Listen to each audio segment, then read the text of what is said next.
Challengers.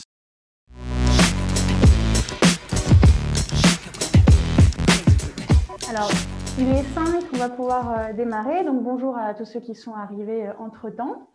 Bienvenue pour ce webinaire sur le design thinking. Pour nous présenter peut-être dans un premier temps, je suis Virginie Hochard, cofondatrice de Challengers.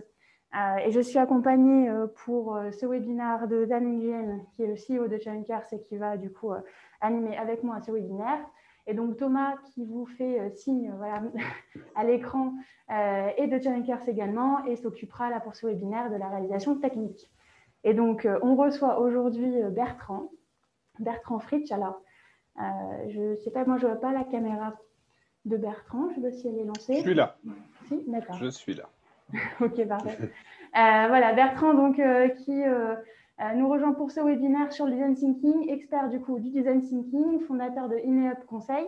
Il est aussi coach pour Challengers sur nos événements, donc notamment sur nos hackathons. Et il a sorti fin 2020 un livre sur le design thinking qui s'appelle Design Thinking et vous. Donc il va nous parler un petit peu à la fin du webinaire et on va se concentrer vraiment sur qu'est-ce que le design thinking, comment concrètement on va pouvoir le mettre en place dans une organisation. Voilà.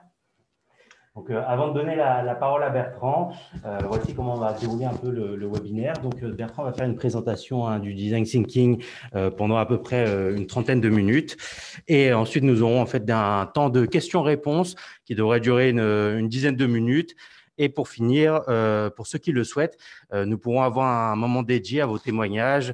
Est-ce que vous avez déjà fait l'expérience de cette méthode ? Souhaitez-vous le faire? Et vous pourrez partager aussi peut-être vos besoins d'accompagnement sur les thématiques. Donc, lors du temps de présentation, ce qu'on vous propose, c'est de couper vos micros, comme ça vous entendrez bien Bertrand. Et aussi, n'hésitez pas à poser dès maintenant vos questions sur le chat et Bertrand et nous, on pourra y répondre à la fin, dans ces cas-là de la présentation. Voilà, dans ces cas-là, on vous souhaite en tout cas un bon webinaire et on va pouvoir passer justement aux questions qu'on va poser à Bertrand. Avec plaisir, je vais tenter d'y répondre du mieux possible. Alors, pour démarrer ce webinaire, déjà une question importante, c'est finalement qu'est-ce que la définition du design thinking, à quoi ça sert, ses principes, etc. Est-ce que tu peux nous en dire plus, Bertrand ? Et oui, bien sûr. Alors, bonjour à tous, bonjour à toutes. Et oui, la définition du design thinking, c'est souvent quelque chose, notamment dans les formations, qui m'est posé. Et en fait, systématiquement, comme c'est un sujet que j'ai pas complètement craqué, en fait, parce que on peut trouver sur Internet des définitions, moi, je préfère m'atteler finalement à ce que c'est dans les grandes lignes, et puis surtout, à quoi ça sert. Et puis les principes qui sous-tendent ce qui est une approche. Donc Thomas, si tu veux bien passer peut-être j'ai quelques supports. L'objectif, c'est pas de vous asséner ce matin de supports, mais si je dois donner une définition du design thinking, ce que j'aime pas beaucoup, et là je l'ai préparé finalement en opposition avec ce que c'est pas. Je sais pas comment ça s'appelle, ces portraits où on dit ce que c'est en opposition à ce que c'est pas. Mais en tout cas, le design thinking, c'est, sur la partie droite, certainement pas quelque chose de processé. C'est pas une méthodologie. Et ça, j'y tiens beaucoup. On est plus de l'ordre de l'état d'esprit.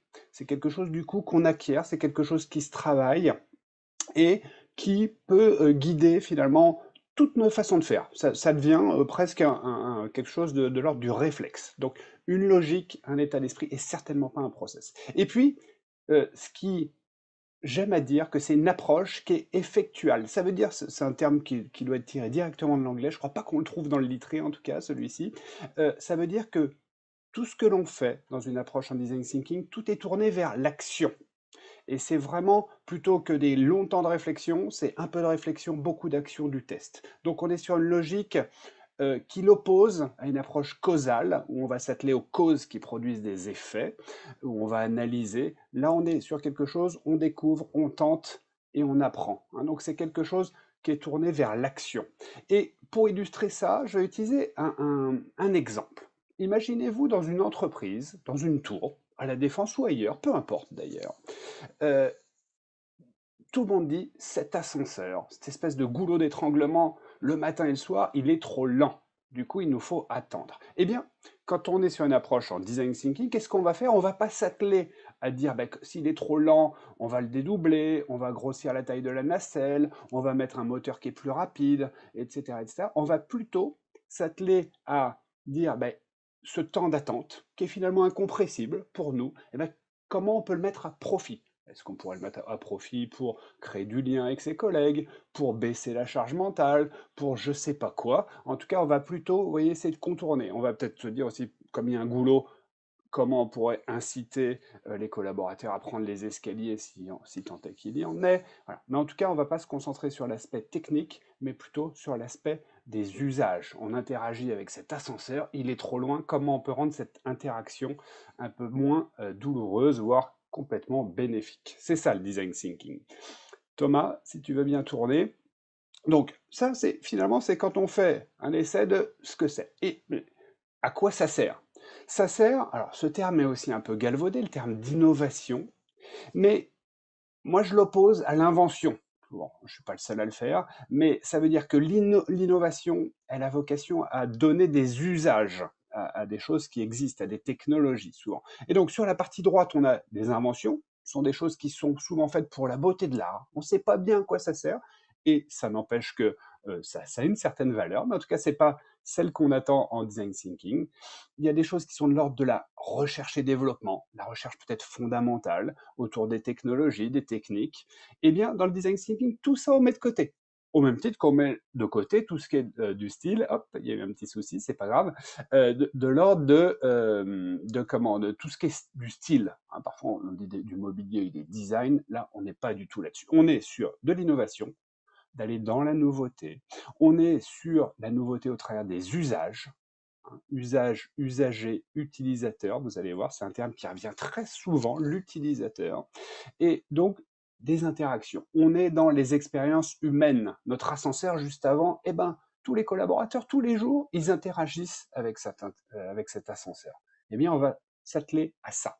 Et puis, donc pourquoi faire? Ça veut dire que ça sert partout où l'on veut innover et qu'il y a des interactions humaines, des expériences. Donc ça peut être des services, ça peut être des organisations, hein, que ce soit une entreprise ou autre. Ça peut être partout, il y a des parcours clients, parcours collaborateurs, parcours patients dans le milieu hospitalier. Ça peut être tout ce qui est l'ordre des modes opératoires. Aujourd'hui, voilà notre façon de procéder. Le design thinking est complètement approprié. Voilà comment on procède. Eh bien oui, on interagit les uns les autres autour de modes opératoires. Ça peut être dans le cadre de produits, bien entendu. Et historiquement, c'était plutôt sur les produits. D'outils, des choses qu'on prend en main. Si on interagit avec la main, en l'occurrence souvent, ou des outils digitaux, on interagit plutôt avec le regard. Ça peut être dans des événements. Ça peut être toute forme d'interface. Ça peut être des offres commerciales, ça peut être des plannings stratégiques. Là, je commence à pousser un petit peu plus loin, mais on peut se poser la question, quelle expérience on fait d'un planning strat? Voilà, donc voilà à quoi ça sert. Dès qu'on est en quête de nouveauté, dès qu'on veut se démarquer, il faut se poser la question, est-ce que le design thinking est approprié? Thomas, next one, si tu veux bien. Voilà, et j'ai cet acronyme que j'aime bien, moi, la Q. Parce que quand on parle du design thinking, il y a un principe immuable qui est autour de l'énergie. C'est quelque chose qui, à la fois, génère beaucoup d'énergie, beaucoup d'envie, qui crée au sein, on va voir qu'on travaille en équipe, en petite équipe, ça crée quelque chose, une dynamique incroyable, une énergie folle. Et puis par moments, ça nous pompe beaucoup d'énergie dans les moments où on s'interroge. Vous allez voir que on a parfois un ascenseur émotionnel qui fait qu'il y a des moments d'exaltation et des moments où on est un peu dans le doute. Et donc, si on prend cet acronyme AQ, agile, collaboratif et CU, centré utilisateur, on retrouve vraiment ces principes-là. L'agilité, parce que c'est un principe d'action. Et d'action dans l'agilité, ça veut dire qu'on va préférer faire 10 petits pas, tout petits pas, plutôt qu'en faire un grand. Et vous allez voir pourquoi, ça c'est en ligne directe avec le centrage utilisateur, c'est que c'est une approche, le design thinking, qui est une approche dite humble. Ça veut dire que tout ce qu'on va entreprendre, tout, sans exception, va être fait pour améliorer l'expérience de notre utilisateur. Et je le mets avec un grand U, parce que parfois ils sont plusieurs. On ne peut pas complètement le qualifier, notre utilisateur. Donc, à partir du moment où on fait quelque chose pour un autre, notre utilisateur, eh bien, il faut avoir une humilité qui nous oblige à faire des tout petits pas. Parce que parfois, nos pas, ils vont pas dans la bonne direction. Voilà. Et puis, l'autre dimension qui pour moi est immuable, on ne peut pas faire du design thinking tout seul dans son coin. Donc et c'est là aussi, c'est ça qui génère une énergie, des envies, quelque chose de très très fort qui nous dépasse, c'est que c'est une approche hautement collaborative. Voilà pour si je devais essayer de donner une définition assez brève de ce qu'est le design thinking. On innove collaborativement, il se passe quelque chose qui nous dépasse, et puis ça marche pour faire un bilan partout où il y a de l'humain. Voilà pour répondre à cette première question, ce que j'aurais envie de partager avec vous dans le délai imparti de ce matin. Merci Bertrand pour cette définition complète et approfondie du design thinking. Justement, la grande question là, sur ce webinaire, c'est concrètement, comment est-ce que je peux le mettre en place dans une organisation? Est-ce que tout le monde peut le faire? Dans quelles conditions? Voilà, donc est-ce que tu peux nous en dire plus sur ce sujet? Et ouais, du coup, de ce que j'entends de la question, c'est est-ce que finalement mon organisation, mon entreprise, est-ce qu'elle est prête, est-ce qu'elle est compatible avec le design thinking? Eh ben, à ta question, là, moi, je répondrais un oui, mais. Hein. De principe, oui. Mais il y a quand même quelques prérequis. Thomas, si tu veux bien, j'ai mis ça juste derrière. Donc, voilà, c'est en fait pour éclairer sur ces mais. Il y a finalement, là j'ai mis 2 colonnes, il y a un certain nombre de prérequis en interne. Et ces prérequis, malheureusement, ils touchent souvent le top management. Ça veut dire qu'il faut être dans une organisation dont la gouvernance, dont les dirigeants sont prêts à laisser la main aux équipes. Ça veut dire que si vous êtes dans une organisation très autocratique, très top-down, pour utiliser des mots qui sont à la mode, ça va être difficile. Ça veut dire que si votre patron, votre dirigeant, ou votre patronne, votre dirigeante souhaite juste mettre en place ses idées, et puis en se disant, tiens, je vais faire de sorte que mes équipes adhèrent à mes idées, ça marche pas. Par contre, si vous êtes sur une ligne managériale où on dit, tiens, on va autonomiser, on a conscience que les forces vivent, que la dynamique, elle vient du terrain, elle vient des équipes, des gens qui sont loin, qu'on a envie de brasser, de créer de la transversalité entre toutes ces équipes, oui, on est plutôt apte. Et puis, il y a un autre prérequis qui peut être lié à l'entreprise, son histoire, mais aussi à son secteur d'activité. Il faut se poser la question de, est-ce que les équipes, parce qu'on travaille en petite équipe, hein, en général, on met des équipes de 5, 6, 8 personnes maximum, 5, 6, ça marche très très bien. Est-ce que chacune des équipes, est-ce qu'elle a la capacité à faire? Et ça veut dire que il y a des entreprises, notamment, où il y a des prérogatives, c'est très siloté. Et on dit, ouais, mais nous, on n'est pas le marketing, on n'a pas le droit d'aller explorer ou mettre le pied sur ce terrain-là. Donc, si c'est des entreprises très silotées comme ça, il faut faire très attention, parce que parfois, on s'interdit, l'équipe va elle-même s'interdire d'aller explorer des terrains où pourtant elle a toute légitimité et puis surtout elle va être force de proposition. Et donc ça il faut faire très attention. Il faut faire aussi attention sur les prérequis à ce que les niveaux hiérarchiques, on ne soit pas dans une organisation militaire. Hein. Ça veut dire qu'il faut faire de sorte de gommer tous les échelons hiérarchiques. Et c'est pour ça que dans les équipes, on va créer en général, on va brasser plutôt des services, des régions, en faisant attention à ce qu'il n'y ait pas un directeur avec quelqu'un, un opérationnel, plutôt en bas des strates. Donc il faut faire attention qu'il n'y ait pas dans un groupe quelqu'un qui écrase de sa présence ou de son niveau hiérarchique qui écrase le groupe. Et puis il faut aussi avoir une culture d'ouverture d'esprit. Et ça, il faut faire attention. Souvent, l'ennemi à l'ouverture d'esprit, c'est l'expertise. Ça veut dire que quand on n'est qu'avec des ingénieurs qui ont vraiment 20 ans d'expérience sur un domaine très très très pointu, attention, parfois ils ont du mal à accepter d'aller explorer, de sortir un peu de leur zone déjà explorée. Voilà. Donc ça, c'est des prérequis vraiment en interne, et du coup, ça fait qu'il y a des organisations qui ne sont pas compatibles. Et puis, il faut faire gaffe aussi dans la mise en œuvre, il faut veiller à quelques principes, et notamment, je l'évoquais à demi-mot juste avant, c'est mon équipe, est-ce que j'ai fait un bon casting? Ça veut dire qu'il ne faut pas une équipe que de psychologues, une équipe que d'opérationnels. Le dispositif prend toute sa force à partir du moment où on met des commerciaux avec des opérationnels, avec des financiers, avec un philosophe, avec un poète, avec des gens qui finalement ont des regards, des approches, des points de vue différents sur un sujet. Là, ça prend une puissance incroyable. Et puis, il faut aussi pas mener à contrainte. Ça veut dire que si on dit à des participants, venez là-dedans parce qu'il faut le faire, c'est dans vos objectifs, ça va pas marcher. Donc, il faut des gens qui en ont envie, parce que c'est un moteur qui fait que ça marche. Il faut aussi, dans ce casting, s'assurer, ça c'est le rôle du facilitateur, qu'il va y avoir du respect et de l'écoute. Mais si on sait qu'il y a un passif entre deux participants, il faut faire de sorte d'éviter un tel casting, en tout cas. Voilà, ça c'est le casting. Et puis il faut respecter aussi dans la mise en œuvre des principes d'action. Et moi je dis tout le temps, la co-construction, la collaboration, ça n'est pas synonyme de consensus. Ça veut dire qu'il va falloir gérer dans les principes d'action les frustrations. Il y a une équipe, l'équipe, tout ce qui va être décidé ne va pas faire l'unanimité. On a une approche en général qui est assez démocratique, et quand ça coince, on a tendance à voter. Bien. Et puis, dans les principes d'action, et ça c'est fondamental, c'est respecter les principes d'expression individuelle et de mise en commun. Donc séquençage individuel collectif pour que chacun trouve la place à l'expression. Et on peut voir que les moyens d'expression, parfois, quand c'est juste comme ce que je suis en train de faire, que de l'oral, et bien parfois, il y a des gens qui ne sont pas à l'aise avec ce moyen d'expression. Donc, on va favoriser les moyens d'expression. Parfois, on va utiliser du dessin. Vous voyez, on va changer. Parfois, on va utiliser du carton. Parfois, on va utiliser des cartes, etc. Donc, pas que du verbiage, pas que de la palabre. Et du coup, cette palabre, il faut faire attention. Dans les grosses structures, on a une propension à adorer mettre un sujet au milieu de la table et puis en parler pendant des heures. Il faudrait. Donc, on va être dans le concret, très peu d'intention. Dès qu'on a une intention, on fait de sorte de la matérialiser, et puis on va se donner des temps d'échange, mais très peu de palabres. Voilà. Et puis, il faut faire attention, et ça, j'ai des exemples en tête, il faut créer des bonnes conditions de travail. Ça veut dire que, moi, c'est ce que j'appelle créer un huis clos.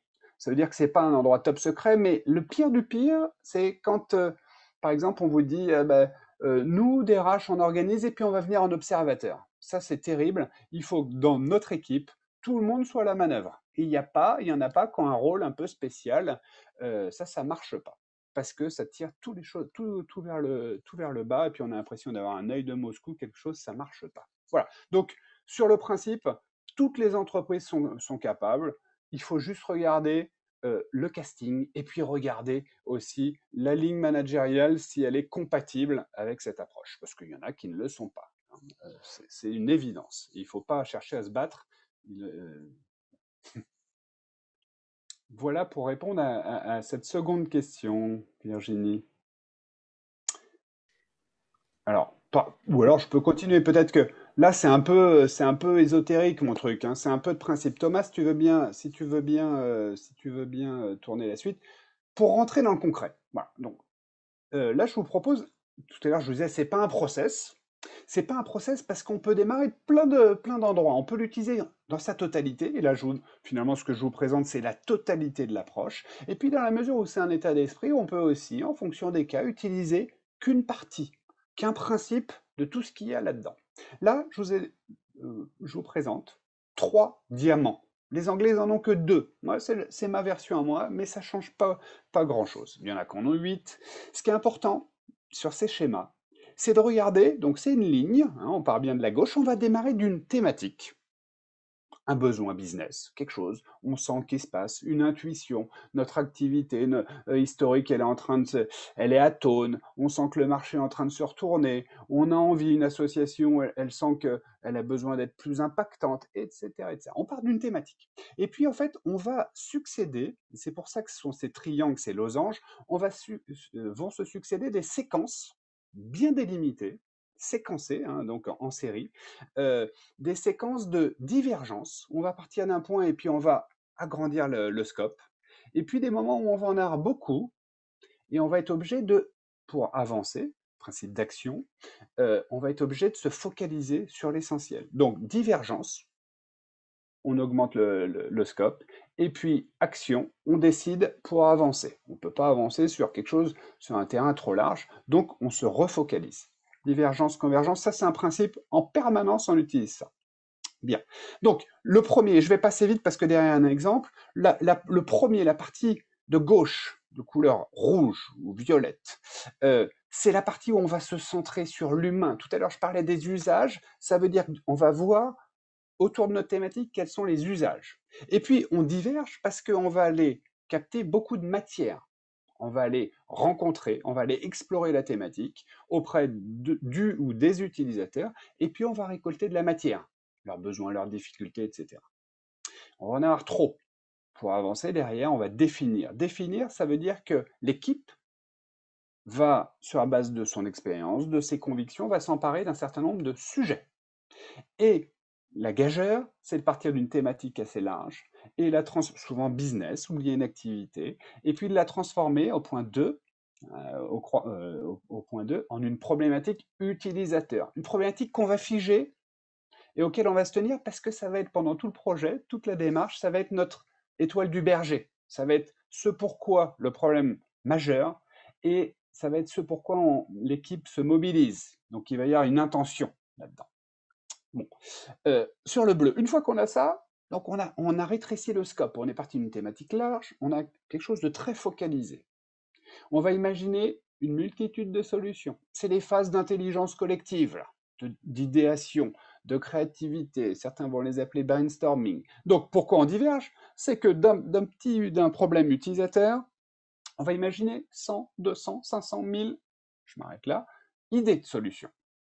Et en différant complètement le jugement. On verra, peut-être qu'elles seront stupides, on verra. On favorise la quantité. Et puis quand on en a trop, le 4e cadran, décider, et ben dans tout ça, on a eu plein d'idées. Qu'est-ce qu'on va faire? On va décider. Qu'est-ce qu'on garde? Qu'est-ce qu'on mélange, etc.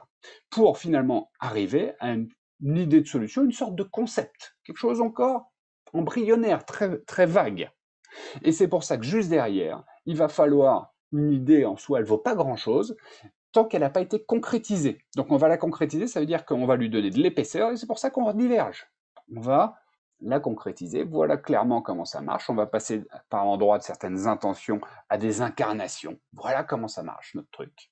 Et puis derrière, une idée concrétisée, elle prend encore plus de valeur à partir du moment où on va l'activer. Et l'activation, là vous allez voir, ça va être, tout à l'heure je parlais du centrage utilisateur, ça va être de confronter finalement notre idée, un peu grossie, très concrète, de la confronter à son ou ses utilisateurs pour récolter des retours et être en capacité à modifier, à itérer. Et c'est pour ça aussi que tout à l'heure je disais que c'est une approche humble. Parce que ça fait mal parfois quand l'utilisateur nous dit on a voulu le meilleur pour lui, qui nous dit que ce qu'on lui propose là, ça ne lui plaît pas.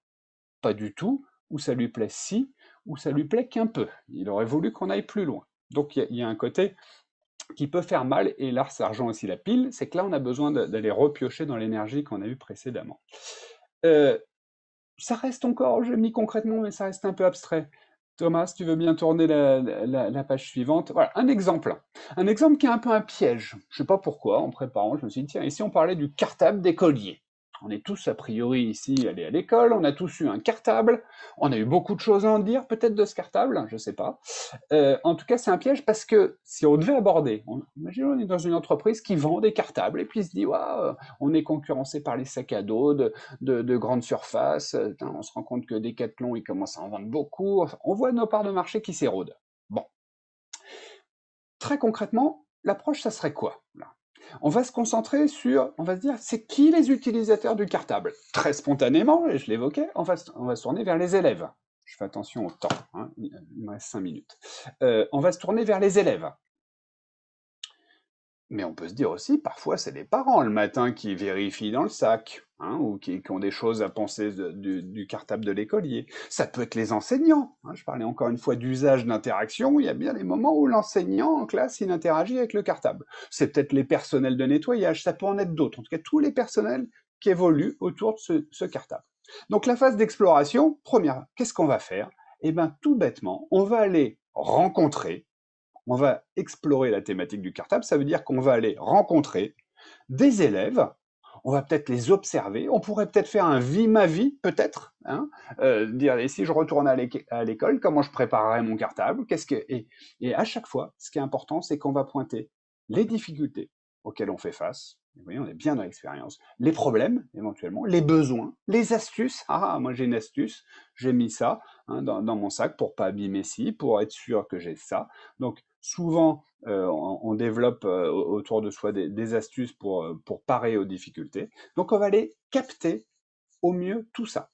Donc, on pourrait imaginer que je passe une journée en classe à observer ce qui se passe dans la classe avec les cartables. Je pourrais interviewer, questionner des parents d'élèves, des enfants. Et puis peut-être que les parents me disent ah bah oui, moi ce qui me fait peur c'est que je veux pas que le cartable il fasse mal au dos de mon enfant qui est en pleine croissance. Peut-être que les parents vont me dire il faudra un endroit qui permette de sécuriser le smartphone parce que je sais qu'il n'a pas le droit à l'école mais je veux qu'il le prenne, ça me sécurise quand il sort. Les clés aussi. Un cartable qui soit évolutif, qui dure toute la scolarité. Voilà. On peut choper plein d'infos comme ça. Elles sont pas quantitatives, elles sont qualitatives. Ça, il faut l'assumer. Les élèves, ils vont dire, bah, moi, je trouve que mon cartable, ça fait bébé. Je voudrais plutôt si, moi, il me manque un compartiment pour mettre mes cartes au Maybe, mais je sais pas quoi, mes choses qui sont pas scolaires et qu'on m'interdit d'avoir à l'école. Pourtant, j'ai vraiment envie de les emporter. Voilà. Les enseignants, ils pourraient dire, c'est incroyable, les élèves passent beaucoup de temps à fouiller dans leur sac, qu'on ne sait pas ce qu'ils font, mais en tout cas, ils perdent beaucoup de temps, hein, etc., etc. Voilà. Donc, on chope beaucoup d'informations. On en a trop. Et c'est pour ça que le deuxième point, on va définir, on va structurer tout ça, et puis on va adopter les points de vue. C'est-à-dire que l'équipe va dire, nous, le ou les points majeurs, c'est ça. Sur le cartable, on veut qu'il fasse ça. Alors, le cartable, c'est un produit, on pourrait en prendre plusieurs, hein, des problématiques. Mais en tout cas, on va incarner tout ça, rendre très clair la problématique ou les quelques problématiques qu'on veut résoudre. En bleu, derrière, on va imaginer. Et pour imaginer, pour être créatif, on va s'inspirer. On va aller chercher justement dans le domaine des sacs à dos. Tiens, aujourd'hui, ils ont ça. On voit que les filles, parfois, elles ont presque des sacs à main. On va aller s'inspirer de ce qui se fait, ce qui est bien, ce qui nous plaît dans les sacs à main, pour imaginer des solutions. On va aller s'inspirer dans d'autres secteurs d'activité qui n'ont absolument rien à voir avec la bagagerie. Et puis on va réfléchir individuellement, recroiser tout ça, rebondir, créer cette émulsion collective, des rebonds créatifs, pour avoir plein d'idées. Et puis on va faire de sorte de différer le jugement. Oui, des idées, il y en a qu'on va trouver super, d'autres qu'on va trouver plutôt nulles, peu importe. L'objectif dans cette phase, c'est un maximum d'idées. Un cartable évolutif, un cartable compartimenté, un cartable avec une zone pour les affaires mouillées, un cartable avec des affaires recyclées, je sais pas. En tout cas, on a imaginé plein de choses, même des choses qui seront délirantes. Derrière, on a tout ça, on va évaluer, bah ouais, on va se dire, tiens, celle-là, elle nous plaît, évaluer souvent sur la base de nos convictions. On va hybrider, mélanger tout ça, on va décider, et puis pour décider, parfois on fait des votes, parfois aussi on se dit, tiens, on a 3 idées, on va aller revoir nos utilisateurs pour dire, tiens, les 3 idées embryonnaires, qu'est-ce qui fait sens pour vous? Ah, ça, j'adorerais celui-là. Ouais, ah, ça, c'est génial. Eh ben voilà, on va plutôt s'orienter sur ce qui a été jugé comme génial. Donc, du quali, pas du quanti. C'est pas grave parce que la troisième phase, une fois qu'on a une autre idée de cartable, hein, qui embarque un certain nombre de nouveautés, eh ben on va le prototyper. Peut-être qu'on va faire quelque chose en tissu vite, ou alors on va prendre un cartable de notre gamme qu'on va redécouper, qu'on va adapter, et on va en tout cas matérialiser tout ça. Et puis, ce qui est très important, là c'est un piège d'ailleurs, c'est qu'on commence à être amoureux de notre cartable, même s'il est prototypal. Il va falloir aller revoir nos cibles, les élèves peut-être, les parents d'élèves, les enseignants, pour récolter, pour tester auprès d'eux et récolter leur ressenti. Voilà, on va tester pour apprendre. Et apprendre, ça veut dire que derrière, on va dire ça, on pensait que ça génère, attention, un problème encore plus gros que la solution à laquelle ça répond. On va itérer, on va refaire des petits pas en arrière. Et ça rejoint le principe d'agilité que j'évoquais tout à l'heure. Voilà. Donc, le livrable de cette phase, c'est du prototype, avec une fidélité qu'on va augmenter petit à petit. On va pas faire un beau cartable, on va faire un cartable vilain, mais qui va permettre justement de laisser beaucoup de place à l'interaction. Ah non, retirez-moi ça, ça me plaît pas, mettez ça plutôt. Et puis on va surtout dérisquer, parce que l'approche traditionnelle, c'est une fois qu'on a cette super idée de cartable, c'est on le réalise, on le met dans le commerce et on se rend compte que il plaît pas. En fait. Donc on va dérisquer d'un point de vue purement financier, il s'agit de dérisquer les choses. Voilà, pour être, je peux à peine être plus concret dans la demi-heure qui vient. Donc, merci Bertrand sur cette question. Tu interviens en tant que coach justement sur nos hackathons. Est-ce que tu peux nous dire le lien entre le design thinking et justement le hackathon? Alors, design thinking hackathon, d'ailleurs, tu peux mettre le slide d'après, Thomas. En fait, pour moi, c'est exactement les mêmes ressorts. Ça veut dire que je disais tout à l'heure, c'est une approche, c'est-à-dire qu'on peut utiliser tout parti. On peut faire des ateliers très courts, 2 heures. Oui, c'est très superficiel. On peut faire des hackathons, 2 jours en général, 48 heures plus exactement. On peut faire des ateliers, on peut faire des design sprints, on peut faire des projets beaucoup plus longs. Donc, pour moi, c'est une question avant tout de temporalité. Et les deux différences, c'est que le hackathon, pour moi, il privilégie l'expérience du participant. C'est quelque chose de peut-être au détriment de l'expérimentation du proto qui viendra hors hackathon, qui viendra après. Mais le hackathon, c'est un temps fort, très très fort, qui permet, je pense, hein, qui permet en tout cas d'être un moment collectif, un moment vraiment très très fort. Hein. Et ça, moi, à chaque fois, je le vérifie. Les gens, ils disent, waouh, on se connaissait pas, on a envie d'aller plus loin, on a envie de monter la startup pour rien. Hein. Donc cette dynamique, elle est colossale, et le format qui marche le mieux, c'est le hackathon. On n'a pas encore eu le temps de la confrontation avec notre utilisateur, donc on n'a pas le temps encore d'avoir des doutes. Donc un moment très très fort. Et puis c'est surtout, moi je pense que dans des entreprises, c'est aussi un moment fondateur parce que justement en 48 heures, en 2 jours, l'entreprise par elle-même arrive à se dire, ou les participants se disent, waouh, quand on s'empare d'un projet, eh ben on se rend compte qu'on arrive à faire avancer les choses sur ce projet. Et de manière très concrète. Pas de manière intentionnelle, on arrive avec des solutions, des choses qui vont changer la donne. Et donc, c'est pour ça que c'est fondateur. Euh, et à chaque fois, c'est fondateur, mais là, encore un peu plus. C'est un moment très, très fort dans une organisation à hackathon. Je me souviens d'avoir fait dans le milieu médical avec des gens qui ne se connaissaient pas, notamment, ou des gens qui s'étaient jamais rencontrés. Ils se quittent au bout de 48 heures, on a l'impression qu'ils se connaissent depuis 15 ans et qu'ils ont surtout des envies de faire des choses ensemble, de faire avancer des choses ensemble. Voilà, pour moi, c'est ça la grosse différence, Dan, entre. Donc, il n'y en a pas, ça reprend. Et puis, à chaque fois, je disais aussi, et c'est cohérent, c'est une approche, ça veut dire que moi, notamment sur tous les sprints ou sur tous les projets, à chaque fois, j'ai l'impression de réinventer la roue. Ça veut dire que c'est jamais du copier-coller. Moi, je me souviens une fois d'une formation, quelqu'un il me dit, ah, maintenant que j'ai fait mes 3 jours de formation, je vais le processer, le design thinking. Bon, pour moi, c'est pas processable, en tout cas, et c'est ce qui fait aussi tout l'intérêt, hein, en fonction de la thématique, de l'organisation qui héberge l'approche, c'est pas processable. Voilà. J'espère que Dan, ça répond à ta question. Je te remercie, Bertrand. Aussi, on aimerait savoir qu'est-ce qui t'a amené à écrire ce livre justement sur le design thinking. Ah, bah là, c'est tout simple, hein. Peut-être que vous l'avez ressenti, j'ai quand même du débit là. J'en parle avec conviction. Donc, à partir du moment où on a des convictions, et on l'espère en tout cas, et puis qu'on y travaille, moi, j'y travaille toute l'année en permanence, hein, sur ces approches de l'innovation, de la transfo collective, de l'adhésion au changement, etc. Et bah, à partir du moment où on a des convictions, on a envie de les partager, on a envie qu'en en parlant, de pousser peut-être les autres à adopter ou à agir en ce sens-là. Et donc, ce qui m'a motivé, c'est finalement, j'aime pas trop le terme, mais c'est le besoin d'acculturer ou peut-être le besoin tout bêtement de convaincre. Hein, pour convaincre, il y a 2 solutions. Il y a la méthode un peu dure, hein, où on va dire, tiens, je t'assène une formation, premièrement, deuxièmement, voilà comment il faut faire. Et ça, j'en ai une sainte horreur à titre personnel. C'est pas du tout ma façon de travailler, en tout cas. Donc, pour moi, c'était une méthode plutôt soft. Et au même titre que je le disais, le hackathon, les participants sont embarqués dans une expérience. Et ben dans le livre, je me suis dit, je vais tenter d'embarquer le lecteur dans une expérience. Parce que justement, et ça va dans le sens de dire que le hackathon, c'est un moment fort, c'est par soi-même qu'on se rend compte on déverrouille bien mieux par soi-même. Ah bah ouais, j'aurais fait comme ça. Et si je faisais comme ça? Et puis une fois qu'on le tente, on peut en voir les vertus. Voilà. Et donc, ce qui m'a poussé à écrire ce livre, au début, je voulais faire un livre dont vous êtes le héros, quelque chose comme ça. Bon, j'ai un peu édulcoré les choses, mais en tout cas, c'est pas un livre de théorie, parce qu'il y en a 1000, parce qu'il y a le web aujourd'hui, on peut tout trouver. C'est un livre d'expérience. Je fais de sorte d'embarquer le lecteur dans une expérience où il est confronté à des situations, tiens, on est encore dans l'interaction et dans l'usage, et il doit opérer un choix. Voilà.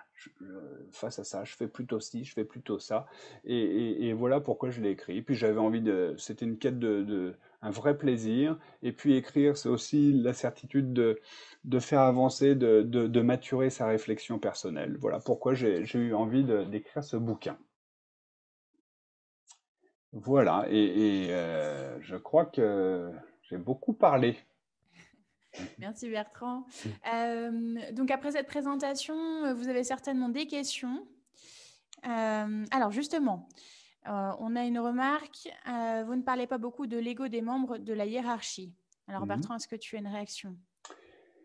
Et oui, alors je pense que ça fait écho à l'ego, enfin, l'ego fait écho à la compatibilité. Ben oui, parfois, j'ai déjà eu, c'est un patron qui a déjà sa conviction, son idée, il veut mettre en place. Donc, pour moi, il faut, enfin, on peut pas justement. Hein. Ça veut dire que si quelqu'un a des convictions chevillées au corps, si je prends peut-être qu'elle est maladroite, hein, cette allusion, mais c'est comme sur l'échiquier politique. Si je prends des gens de deux extrêmes et que je les fais causer ensemble, ils n'arriveront pas à trouver un terrain d'entente. Et ben c'est un peu pareil. Moi aujourd'hui, ce que je fais, au début, j'étais plutôt à me battre, en disant mais non, et en fait on se rend compte que le décideur, on va pas le convaincre, en tout cas sur un coin de table. Donc souvent, moi, je les invite à dire si vous voulez, expérimentez-le à minima, et pourquoi pas au travers d'un hackathon, pour voir justement la force de ce type de démarche. Alors, n'hésitez pas à poser vos questions dans la séance là, de questions-réponses. On va prendre une dizaine de minutes pour répondre à vos questions. Vous pouvez poser vos questions dans le chat. Vous pouvez aussi prendre la parole sans souci en ouvrant votre micro. Et vous pouvez aussi activer votre caméra pour qu'on vous voit. Voilà, comme vous le souhaitez. Est-ce qu'on a une question qui vient? Ah, ça marche avec des enfants. Ah oui, alors ça, la réponse c'est oui, ça marche partout, partout où il y a de l'humain. Et s'il y a bien, en plus les enfants, ils sont sans filtre, alors il y a une grosse difficulté avec les enfants, notamment les écoles, et moi j'adorerais, si quelqu'un a des tuyaux ou des entrées, j'adorerais le faire auprès des écoles, parce qu'on pourrait réimaginer la façon même d'enseigner, le programme scolaire. Donc oui, ça marche. Et puis les enfants, ils ont quelque chose d'amusant, c'est qu'ils sont absolument sans filtre. Là, j'ai pas eu le temps, mais dans toute la phase d'immersion, vous savez, le premier triangle, quand on a des adultes, on a déjà un certain nombre d'interdits sociaux, de choses qu'on ne dit pas, de tabous, de choses. Donc toute la partie recherche utilisateur, la partie ethnographique, elle est plus compliquée. Les enfants, ils sont sans filtre. Et ça, c'est absolument, c'est à la fois croustillant, c'est génial. Et en plus, ils ont plein de choses à partager dans leurs difficultés. Ils sont sans filtre. Ce qu'il faut bien dire, et je l'ai peut-être pas assez précisé, c'est qu'auprès de nos utilisateurs, au tout début, on ne cherche pas des solutions. Hein, si elles viennent, c'est pas grave, hein, il faut les prendre, mais en tout cas, c'est pas la motivation. Donc Juste ça marche parfaitement. Oui, pardon. Pour compléter peut-être ce que tu dis, nous, dans le cadre d'un hackathon, on avait aussi travaillé avec des enfants. Alors, pour le coup, c'était plutôt des collégiens, pas forcément en primaire, mais ça peut se faire aussi sur des enfants qui sont en primaire. En tout cas, avec les collégiens, ça avait vraiment bien marché. Après, il faut adapter, bien sûr, les outils qu'on utilise. On ne va pas utiliser les mêmes outils, les mêmes ateliers avec des adultes qu'avec des enfants, mais ils réagissent très bien, ils ont beaucoup d'idées. Voilà, donc il ne faut pas hésiter à avoir cette démarche-là avec des jeunes. On avait mis en place plusieurs ateliers, hein, où on a réuni à peu près 2 fois 100 jeunes, donc à peu près 200 jeunes, donc de 6e à 3e, hein, pas que des 3e, hein, vraiment 6e, 5e, 4e, 3e. Et c'est vrai qu'ils étaient vraiment productifs parce que ce qu'ils nous disaient à la sortie justement des ateliers, avant même le hackathon, c'est qu'en fait, on leur demandait jamais leur avis. Globalement, on ne les prend pas pour des adultes, hein, puisque les profs sont là aussi pour faire cours. Et c'est vrai que dans la conscience globale, je dirais que les profs aussi sont là pour enseigner, pour transmettre, mais ils ne vont pas forcément se dire que le collégien peut apporter justement des choses au cours, etc. C'est plutôt, je dirais, c'est une dynamique moins interactive, en tout cas au collège. Après, dans les études un peu plus supérieures, déjà au lycée ou dans les études supérieures, c'est vrai qu'on fait un peu plus participer lors de projets ensemble, en groupe, des étudiants. On fait rarement des projets de groupe, par exemple, au collège. Voilà, c'est ce qui est ressorti, hein, c'est vraiment le ressenti, hein, des étudiants. Donc, on avait fait ça pour le département de Seine-et-Marne. En fait, c'était de mettre en place la politique un peu éducative du département, mais en fait, réimaginer en fait le collège de demain. Voilà, donc pour ce département-là. Et ce qu'il en est ressorti, c'est qu'on a fait un hackathon après, où on a séparé, parce qu'on n'utilise pas les mêmes méthodos entre les collégiens et les adultes. En fait, dans le hackathon, on avait d'un côté une grande salle avec tous les adultes, donc que ça soit start-up, grande entreprise, petites entreprises, PME, voilà, associations, parents d'élèves, professeurs, directeurs de collège, CPE, voilà, tout l'administratif aussi qui concerne les collèges, plus les agents du département qui ont travaillé d'un côté ensemble et de l'autre côté, par exemple, les collégiens qui étaient en équipe. Donc, c'était à peu près une cinquantaine de collégiens qui, eux, ont proposé leurs propres idées. Et d'ailleurs, une des équipes collégiennes a gagné en tout cas un des prix du hackathon et qu'on a mis en place via l'incubation par la suite. Voilà. On a incubé ça dans un collège directement. Voilà pour le petit topo pour faire le lien. Alors, est-ce qu'il y a d'autres questions? Un peu loin. Est-ce que cette démarche est aussi efficace en présentiel qu'en distanciel? La question. Alors, ça n'est que mon point de vue. Pour avoir fait les deux. Alors, au tout début, avant mars de l'année dernière, il y en avait des gens qui m'embarquaient en me disant, moi, je vais le digitaliser, je vais le faire full distanciel. Je vais dire, j'en veux pas. Sous le principe que ça va pas justement créer la dynamique, l'énergie, etc., etc. Et confronté en mars-avril l'année dernière à un projet en cours qui a dû être maintenu et qui est passé en distanciel, je me suis rendu compte que ça marche quand même. Pour autant, je crois qu'il ne faut pas mentir, le digital, c'est un effet quand même il y a un effet d'usure un peu plus rapide, donc l'équipe se fatigue un peu plus vite que quand on est en présentiel, et puis il ne se passe pas la même alchimie. Quand dans un événement on se rencontre et qu'on ne se connaissait pas avant, il y a quelque chose de largement supérieur au distanciel. Donc les deux fonctionnent. Pour autant, mon cœur balance sans hésitation vers le présentiel. Mais ça marche. Moi, je démarre un projet qui va être full distanciel jusqu'en septembre et qui va aller jusqu'à l'implémentation des solutions à partir de septembre. Donc oui, ça se fait parfaitement. Alors il y a des outils collaboratifs, mais tout à l'heure je parlais dans la phase d'idéation, les parties d'inspiration, etc. On peut faire des planches, on peut partager de la vidéo.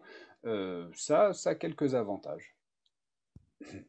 Oui, et juste pour compléter en 2 minutes, c'est vrai que ce type d'événement, pour les hackathons en tout cas, mais du design thinking également, c'est vrai qu'avant le Covid, ça se faisait assez peu en distanciel.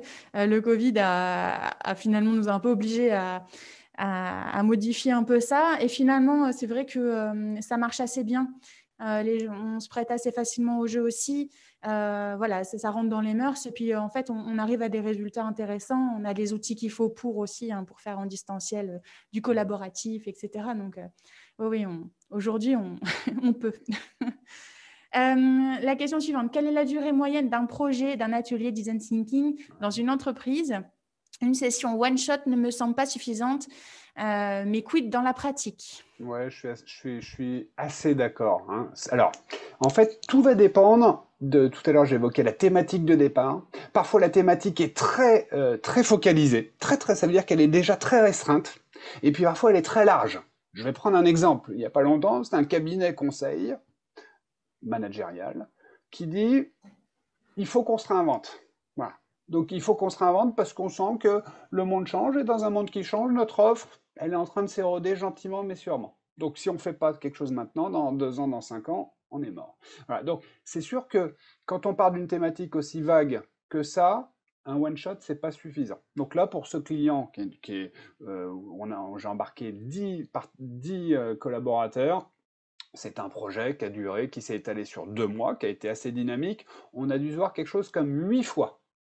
Et puis là, on en est sur la phase d'implémentation. Ça veut dire que le projet n'est pas terminé.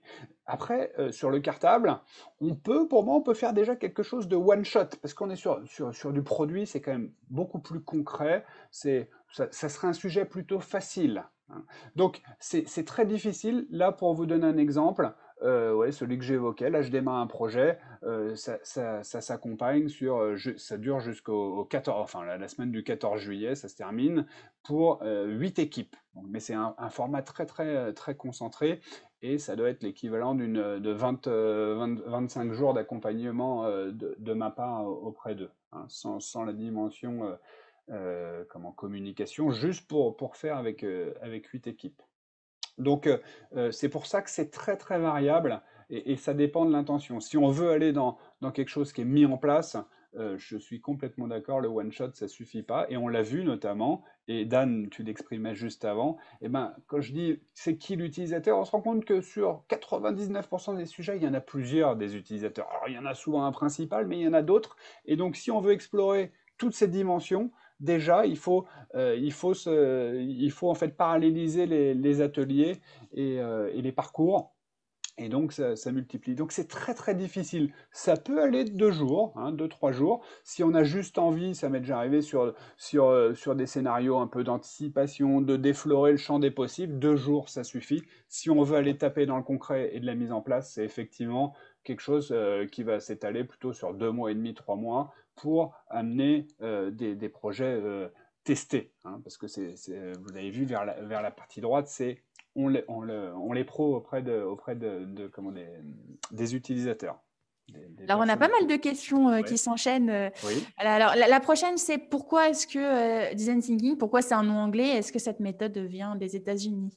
Alors, oui, enfin, alors cette méthode, elle naît plutôt après-guerre, années 60, c'est plutôt des académiciens, c'est plutôt dans les universités que c'est né, et puis c'est dans les années 80-90, il y a une société californienne à Palo Alto qui s'appelle IDEO, IDEO, vous pouvez regarder, il y a plein de choses super intéressantes sur leur site, il y a des choses que vous pouvez, IDEO, IDEO qui l'a packagé, et en fait, c'est une agence de design, et puis ils ont amené ça en disant, bah tiens, si on essayait de, de, de packager en fait la façon de réfléchir d'un bon designer, c'est pour ça. Mais alors, par contre, je suis preneur parce que je l'aime pas ce mot. D'abord, design est très pas clair aujourd'hui quand c'est un mot qui est complètement galvaudé. Alors, il y en a qui parlent de pensée design, c'est même pas complètement francisé, c'est pas terrible.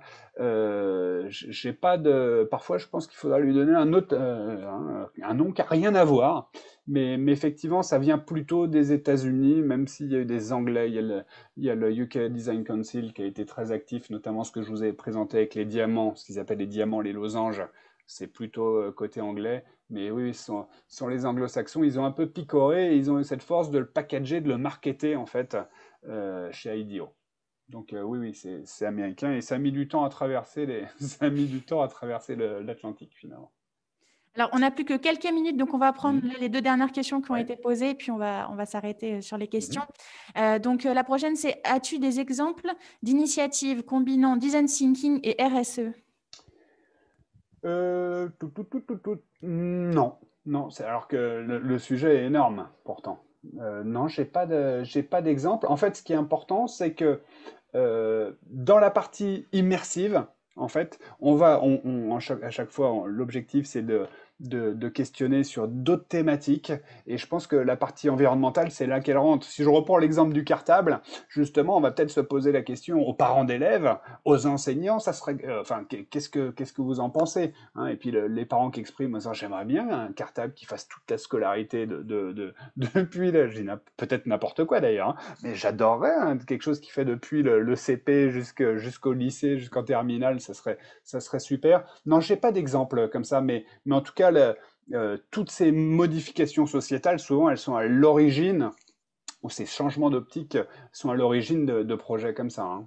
Il n'y a pas longtemps, moi j'ai été consulté par une DRH qui dit le rapport à la formation professionnelle a complètement changé ces derniers temps et notre dispositif aujourd'hui de plan de formation est complètement en décalage. Voilà. Donc, mais ça n'a rien à voir avec la RSE, mais en tout cas, c'est à chaque fois la RSE en ce moment qui prend l'importance, fait que le monde et notre regard sur le monde collectif changent, et du coup, tous ces changements font qu'il y a un moment, il faut bouger. Hein, c'est ça, je pense. Donc, c'est un peu une réponse de Normand que je fais, mais j'ai pas d'exemple.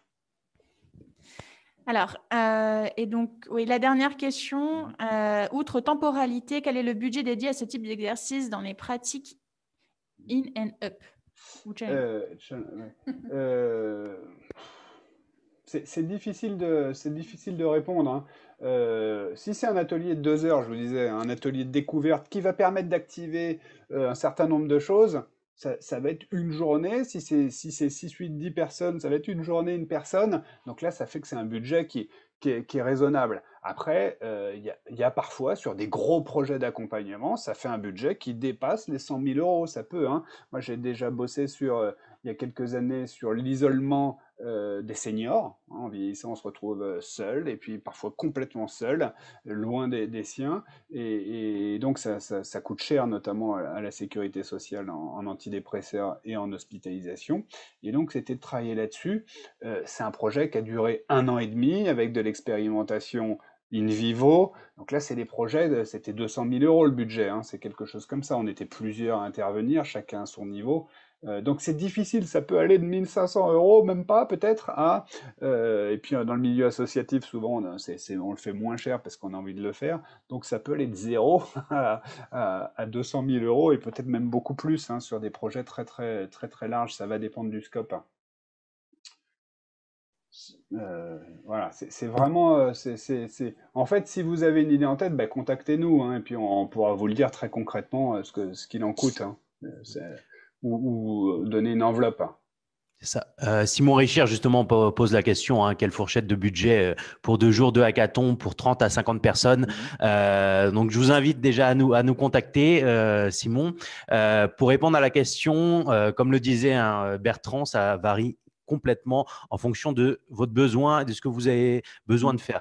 Par exemple, si on prend le département de Seine-et-Marne dont on a parlé tout à l'heure, c'est vrai que c'était une très grosse prestation, dans le sens où il y avait plusieurs ateliers à faire en amont du hackathon. Il y avait le hackathon, il y avait l'incubation à mettre en place, mais il y avait aussi pas mal de choses à mettre en place en fait pour le hackathon en amont, avec beaucoup de partenaires, les agents du département, etc.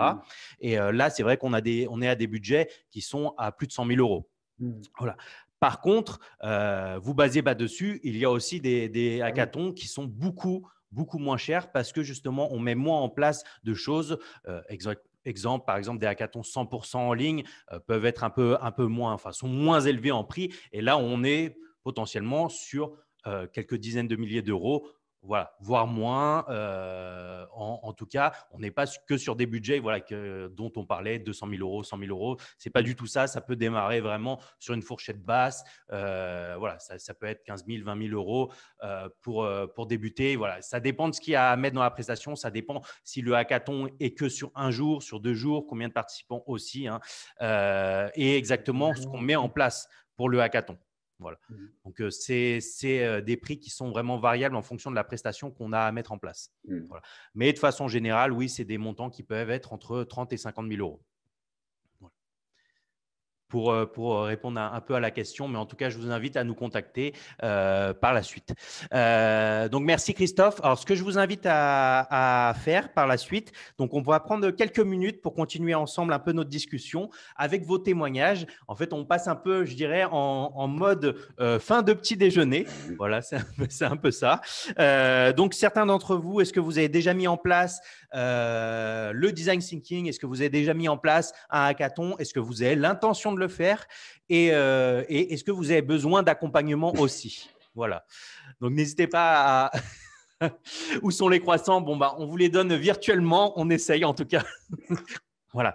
Donc, n'hésitez pas à prendre la parole. On prend quelques minutes, voilà, pour nous parler un peu de vos expériences, votre ressenti. Est-ce que vous en avez besoin par la suite? Est-ce que vous voulez être accompagné? Ou est-ce que vous avez déjà mis en place les points peut-être positifs, les points négatifs? Voilà. Donc, n'hésitez pas à mettre votre caméra ou à poser directement votre question, à exprimer aussi votre ressenti directement dans le chat. Bonjour, vous m'entendez? Oui, très bien. Donc, je suis Laurent Jordi, je fais un peu de management de transition, puis je suis architecte d'entreprise. Et j'ai récemment été, tout à l'heure, j'ai posé la question, vous n'avez pas trop abordé le sujet de l'ego. Et j'ai été mandaté pour faire un audit dans une entreprise qui était assez vieillissante, un éditeur de logiciels. Et j'ai essayé de mettre en place ce type de processus. Et donc, j'étais vraiment soutenu par le DG. Et en dessous, tous les directeurs N-1 du DG m'ont éclaté, pour être clair.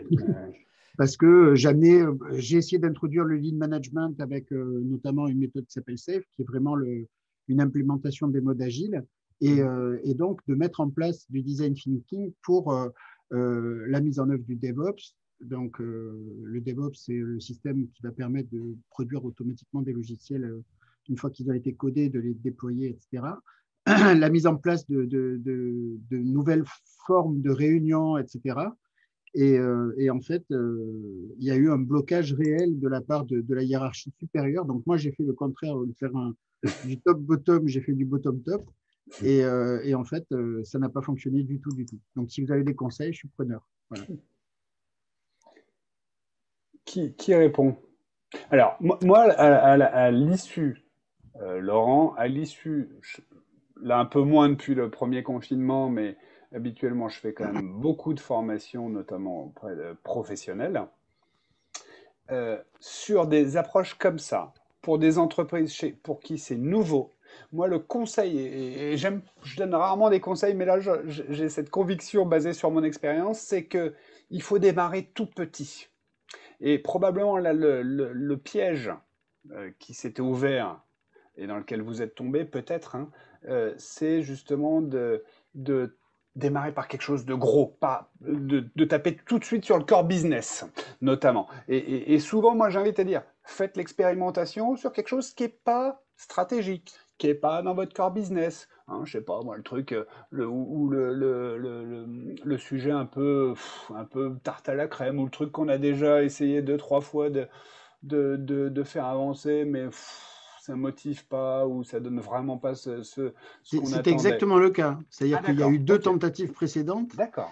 Et moi, j'ai été missionné pour ça. Il y a eu 2 tentatives précédentes. Essayer de mettre ça en place. Oui. Blocage total. Ce que j'ai dit au DG, c'est il faut changer les directeurs parce que sinon, ça ne bougera jamais, quoi.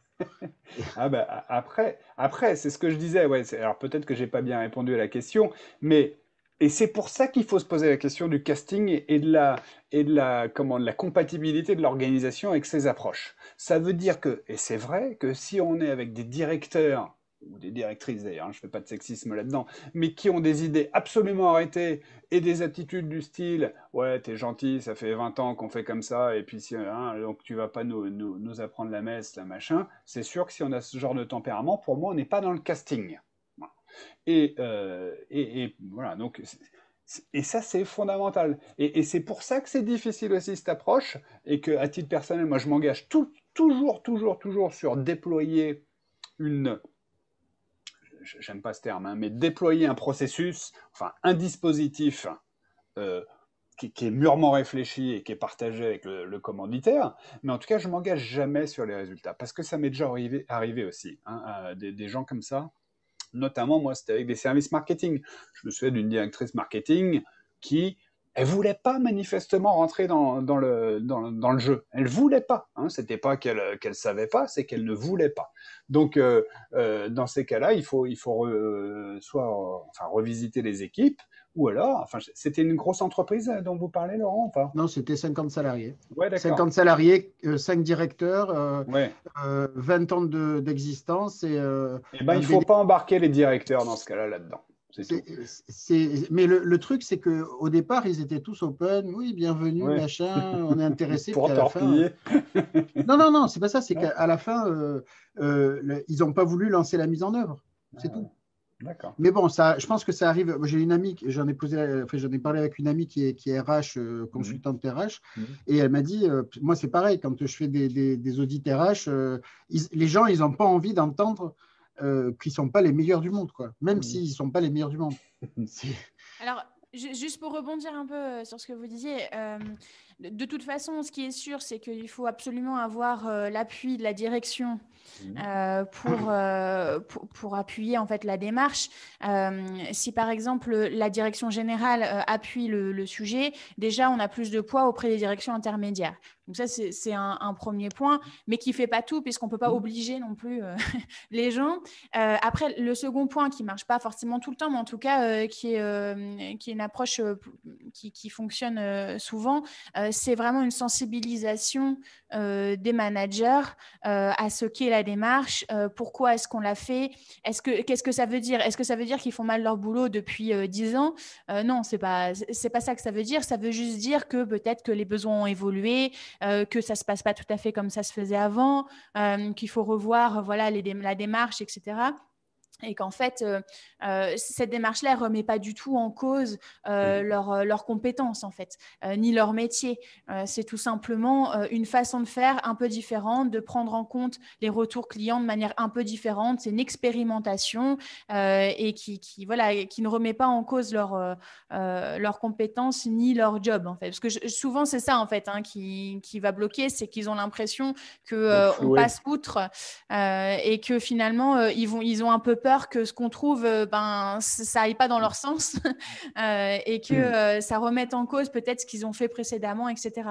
Donc, il y a vraiment, quand on est sur une entreprise où on a ce type de réaction, je pense qu'il y a un gros travail de sensibilisation à faire et d'appui par la direction générale pour avancer. Après, voilà, il faut aussi que la culture d'entreprise permette de travailler dans de bonnes conditions.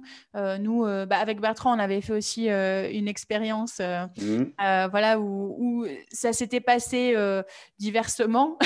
Moyennement, j'aurais dit, ouais, Voilà, je m'en souviens. dans le sens où la culture d'entreprise n'était pas du tout appropriée à la méthode du design thinking ou des méthodes agiles. Enfin, voilà. Donc, finalement, on a dû un peu revoir notre copie au dernier moment parce que ce n'était pas du tout compris par les collaborateurs. Il y a aussi la durée de la mise en œuvre, c'est-à-dire que si on veut faire un prototypage, quel que soit que ce soit le coût du cartable ou un DevOps ou un truc en Lego, ou peu importe, la durée du prototypage implique que l'intervenant en design thinking, il va être, c'est difficile de se vendre à plein temps, si vous voyez ce que je veux dire. Donc presque, il faudrait dire, on va le faire un jour par semaine, pas plus, quoi, parce que sinon ça va aller trop vite et ça va déranger les gens. Vous êtes d'accord avec ça ou pas?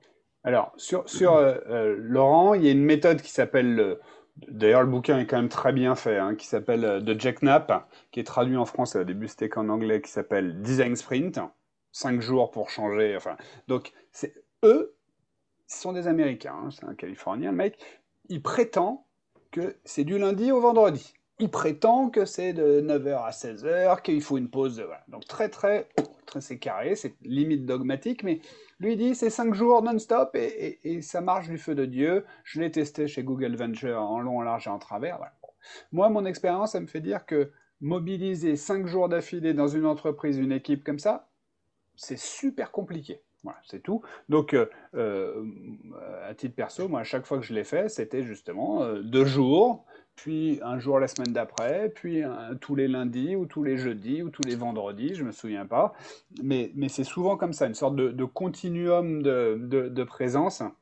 Mais parfois, il faut aussi laisser un temps, de digestion. Le défaut de ce temps de digestion, c'est que on cogite derrière, on en parle, et puis qu'on commence à se prendre de ouais, mais ton idée, votre truc, là, ça marchera pas parce que ci, parce que là. Donc c'est vrai que le facteur temps, il est traître aussi, parce qu'on commence et c'est ce que je disais dans le hackathon, on n'a pas le temps de douter parce que c'est une vraie seringue, on est sous pression, on y va, on est tourné vers l'action à 100%, même à 110%, alors que sur un accompagnement long, on a le temps de cogiter. En gros, il ne faut pas laisser respirer les gens, quoi. On avance jusqu'à ce qu'on sorte un truc. Oui, Oui, et tu vois, moi, il n'y a pas longtemps, j'ai eu un client, des gens très très bien câblés, des gens dans le conseil, eux, ils réfléchissaient trop. Et ils n'arrivaient pas, si tu veux, assez à se faire embarquer justement dans ce que j'appelle cette seringue, moi. C'est-à-dire, allez, on prend 1 heure pour faire ça. Paf, maintenant qu'on a ça, un échange 15 minutes ensemble parce que c'est très time-boxé à chaque fois. On crée un sentiment d'urgence quasiment. On a 1 heure pour finaliser ça. Et puis pour créer ce sentiment d'urgence, c'est créer on a 1 heure parce qu'on présente au comité de direction à 14h. Ils viennent pour voir ce qu'on a à leur présenter pour les protos. Donc il nous reste 1 heure, allez-y, maniez-vous, parce que sinon on est on est à poil. Là, je caricature un peu les choses, mais en tout cas, donc parfois, c'est vrai que de créer ce sentiment d'urgence, on évite les temps où ah ouais, mais parce qu'on est tellement humain de se dire ouais, mais ça marchera pas, ouais, mais si on va s'exposer à ça. Et puis, pour moi aussi, ce qui est important, et ça c'est très très difficile, mon expérience me l'amène aussi à le constater, c'est faire des protos, les premiers protos, et notamment dans le digital, les premiers protos les plus embryonnaires possibles. Moi, je veux voir un proto, même avant de faire du wireframe, j'ai envie de voir un proto papier. sur des applis et tout, c'est ça que je veux voir, parce que ça marche. Ça veut dire que quand on confronte à des utilisateurs, je sais pas, on veut faire une appli, je sais pas quoi, moi, hein, quand on confronte ça à des gens, qu'on les met dans la situation, c'est une appli pour commander un voyage, je sais pas, qu'on les dit, voilà, tu dois commander un voyage pour aller à Carcassonne et tu es à Angers, mercredi, comment tu fais, voilà, on voit ce qui marche pas. On le voit tout de suite avant même de développer. Et moi, ce que je prétends par contre, c'est que les retours d'utilisateurs, qu'on soit directeur, n'importe qui, c'est imparable. Ça veut dire, on avait imaginé ça, et on sait que, monsieur le patron, on sait que c'est dans la ligne, que ça vous plaît, parce que quand vous en avez parlé, vous avez dit, waouh, on a appris que ça ne leur plaît pas du tout. À qui? À nos utilisateurs. On l'a présenté à 4, les 4 nous ont dit, jamais de la vie. Ah, merde, on s'est pris ça. Donc, ça impose de changer notre fusil d'épaule, d'itérer, de modifier le principe concerné. Donc, mais par contre, ce que j'entends, Laurent, c'est que c'est effectivement, moi, je le sens tout le temps dans ces projets, c'est une approche qui peut basculer. Hein, et c'est vrai, dans tous ces temps, comme dans l'animation de séminaires et tout, ça peut assez vite basculer. Et en digital, c'est encore plus vrai. Quand on le fait à distance, il suffit d'une personne qui, oh, ça peut très très facilement basculer. Donc on est en permanence sur la corde raide. Il y a un numéro d'équilibriste à opérer quand même. Hein. Merci en tout cas, Laurent, pour ta question. Est-ce que Jérémy ou Mbez ou justement la personne qui a mis iPhone, vous avez des questions peut-être? Vous avez des questions, des remarques, des choses à apporter? N'hésitez pas à mettre votre caméra ou à le mettre dans le chat si besoin. Est-ce que c'est bon pour vous ou pas?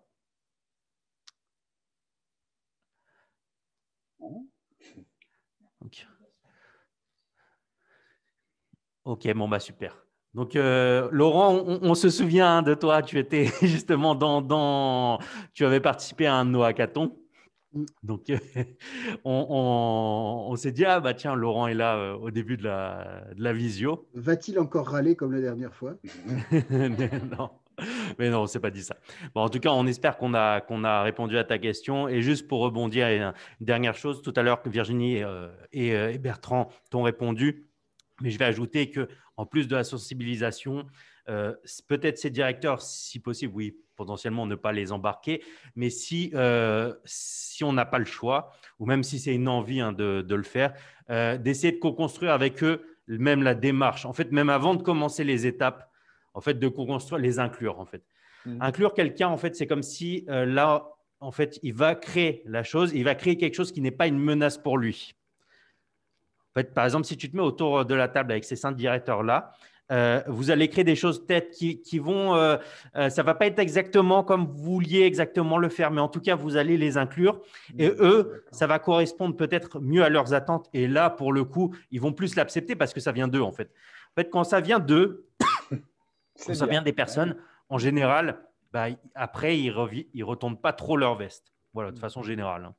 Ouais, si, en tout cas, j'espère qu'on a répondu tous les 3 à ta question. Oui. Voilà. Mais c'est pas un métier facile, hein, de toute façon. Hein. À aucun moment. Ah bah c'est sûr. De toute façon, tous les métiers de l'accompagnement, hein, de la transformation, dès que ça vise à faire changer des habitudes, hein, nos caractères humains font qu'on est cramponné à nos habitudes. Hein.